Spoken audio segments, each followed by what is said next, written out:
Good morning student. हम पढ़ रहे थे विश्व की प्रमुख जनजातियां। दो जनजातियां पढ़ी, एस्किमो और बुशमैन। आज हम पढ़ते हैं भील जनजाति के बारे में। अगर हम भील जनजाति की बात करें तो द्रविडियन भाषा के बीलू शब्द से भील की उत्पत्ति हुई है और बीलू का अर्थ होता है तीरंदाज। यानी ये जनजाति जो है ये भी एक आर्किटेक्ट जनजाति है। तीर कमान चलाने में ये जनजाति बहुत माहिर जनजाति है। और इस जनजाति की अगर हम बात करें तो इसकी उत्पत्ति जो है महादेव के पुत्र निषाद से मानी जाती है।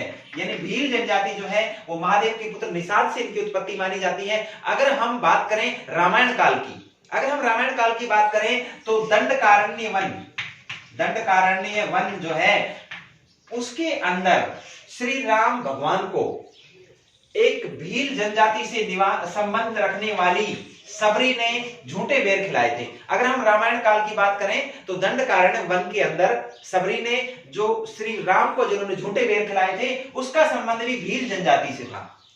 अगर इसके बारे में बात करें इनके निवास क्षेत्रों के बारे में, भील जनजाति के जो निवास क्षेत्र हैं उनके बारे में अपन बात करें तो विशेष रूप से ये अरावली पर्वतमाला, उसके अलावा विंध्याचल और सतपुड़ा पर्वत श्रेणियों के इर्द गिर्द पहाड़ी क्षेत्रों में ये जनजाति जो है वो निवास करती है। इस जनजाति की अगर हम क्रियाकलापों की बात करें तो ये जनजाति विशेष रूप से कृषि कार्य करती है और कृषि कार्य में भी इनके द्वारा जो है वो झूमिंग कृषि, जिसे हम स्थानांतरित कृषि कहते हैं, स्थानांतरित कृषि इनके द्वारा मुख्य तौर पर की जाती है। इनके द्वारा जो स्थानांतरित कृषि जो की जाती है उसके दो भाग हैं, एक को हम बोलते हैं चिमाता और दूसरी को हम बोलते हैं दजिया।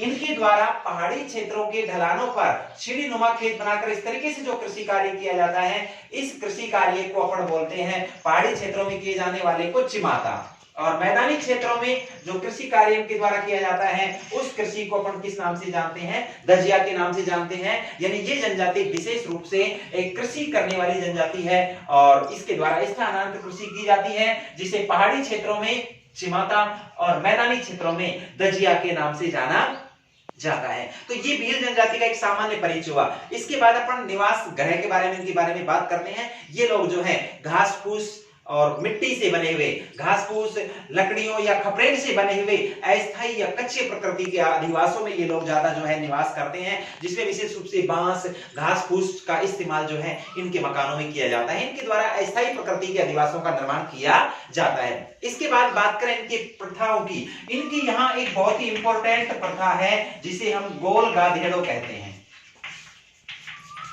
गोल गाधेड़ो प्रथा में क्या होता है कि कोई भी योद्धा अपनी सूरवीरता का परिचय देता है, अपने साहस का परिचय देता है और साहस का परिचय देने के बाद वो उसकी अगर साहस से सभी लोग प्रसन्न हो जाते हैं तो उसे अपनी शादी के लिए जो है जीवन साथी चुनने का अधिकार प्राप्त होता है। ये प्रथा जो है गोल गाधेड़ो प्रथा के नाम से जानी जाती है और इस प्रथा को विशेष रूप से भील जनजाति के द्वारा अपनाया जाता है। इस जनजाति के बारे में अगर अपन बात करें, इस जनजाति का प्रसिद्ध जो मेला है, इस जनजाति का या भील जनजाति का कुंभ जिसे अपन कहते हैं वो बेनेश्वर धाम है।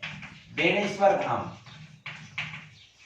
डूंगरपुर में बेनेश्वर धाम नामक स्थान पर जहां 3 नदियां आकर मिलती हैं, ये माही नदी है, सोम और जाखम, तीनों नदियां जिस स्थान पर आकर मिलती हैं, माही, सोम और जाखम, ये जहां तीनों आकर मिलती हैं उस स्थान पर एक प्रसिद्ध स्थल है बेनेश्वर धाम नामक स्थल है, जिस पर कार्तिक पूर्णिमा को विशेष रूप से भील जनजाति जनवरी फरवरी माह में यहाँ एक बहुत बड़ा मेला लगता है, जिस मेले को अपन क्या बोलते हैं? भीलों का कुंभ कहते हैं। और विशेष रूप से इस जनजाति के द्वारा इस मेले में बड़ी संख्या में लोग यहाँ इकट्ठे होते हैं। इसके बाद अगर हम बात करें इनके मुखिया के बारे में, भील जनजाति का गांव का जो मुखिया होता है वो गमेती कहलाता है। भील जनजाति के क्षेत्र में गांव के मुखिया को क्या कहा जाता है? गमेती।